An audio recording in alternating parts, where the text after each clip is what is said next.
जिवंत देव, जो पवित्र प्रभू येशू ख्रिस्ताच्या नावाला धन्यवाद देऊ। पौलाचे करिंथकरा दुसरे पत्र याचा 12 अध्याय 18 वचन, मी तितास विनंती केली व त्याच्याबरोबर एका बंधूला पाठवले। तिताने तुमचा गैरफायदा घेतला काय? आम्ही एकाच आत्म्याने सारख्याच चालीने चाललो नाही काय?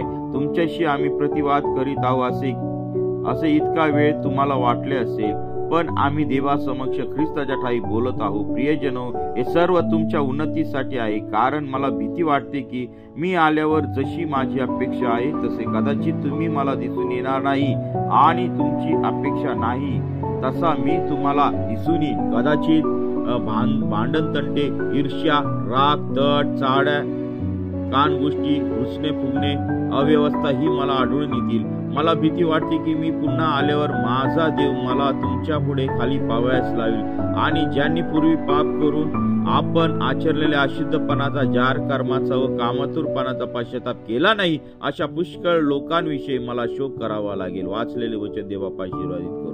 आमेन।